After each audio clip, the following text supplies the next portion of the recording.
Assalamualaikum warahmatullahi wabarakatuh. Perkenalkan saya Nurul Fatina. Di sini saya akan menjawab tugas belajar di luar kelas hari ke-22.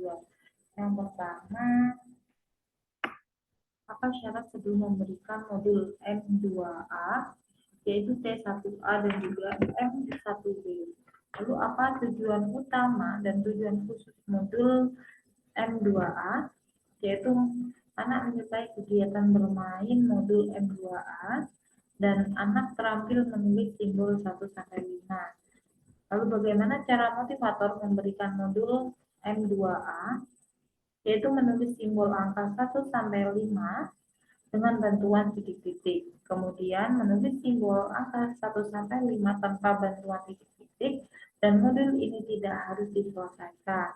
Yang terpenting adalah motivator harus bisa membuat anak senang dan tertarik dengan modul ini sehingga anak mau menyelesaikannya. Lalu bagaimana cara mengevaluasi tujuan utama dan tujuan khusus modul M2A, yaitu anak terampil menulis simbol angka 1-5. Perhatikan ketika anak menulis, pastikan anak terampil menulis simbol angka 1-5 dengan benar. Lalu apa tahap selanjutnya setelah modul M2A, yaitu M2B? Lalu apa syarat sebelum memberikan modul M2B? Yaitu harus M2A terlebih dahulu. Apa tujuan utama modul dan tujuan khusus M2B? Tujuan utama yaitu anak menyukai kegiatan bermain modul matematika 2B. Lalu tujuan khususnya anak terampil menulis simbol angka 6-10. Lalu bagaimana cara motivator memberikan modul M2B? Yaitu awali dengan mengajak anak berdialog dan memberikan motivasi kepada anak. Mengajak anak untuk menulis angka 6-10, diawali dengan memegang tangan anak sambil dibimbing menulis simbol angka dengan konsep menulis yang benar.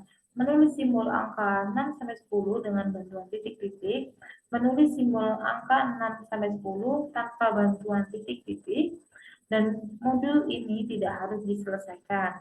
Yang terpenting adalah motivator harus bisa membuat anak senang dan tertarik dengan modul ini sehingga anak mau menyelesaikannya.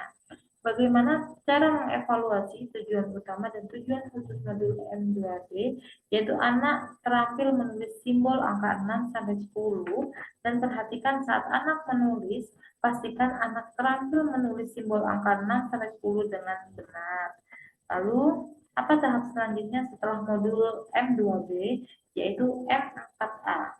Lalu, apa syarat sebelum memberikan modul M3A, yaitu harus M1B?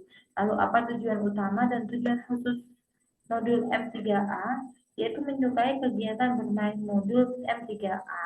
Kemudian mengerti konsep penjumlahan tanpa menyimpan. Lalu, bagaimana cara motivator memberikan modul M3A?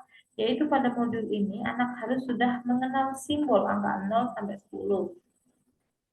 Mengajak anak berhitung menggunakan jari tangan dengan narasi sebagai tersebut. 1 ditambah 1 jadinya berapa? Minta anak untuk menghitung jumlahnya dan mencari mana simbol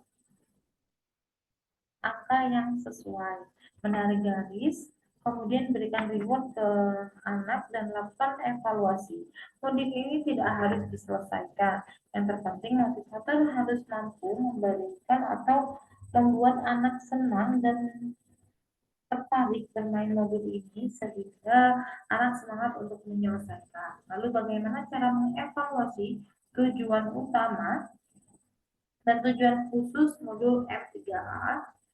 Yaitu mengerti konsep penjumlahan tanpa menyimpan.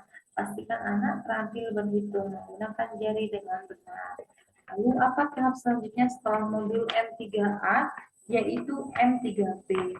Apa syarat sebelum memberikan modul M3B, yaitu memberikan M3A terlebih dahulu?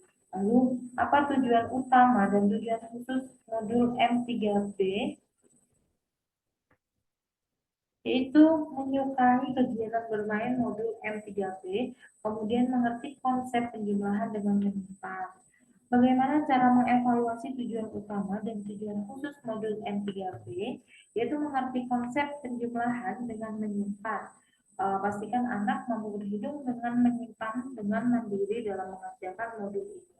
Lalu, apa tahap selanjutnya setelah modul M3B, yaitu M4A? Cukup sekian jawaban saya di tugas hari ke-22 ini.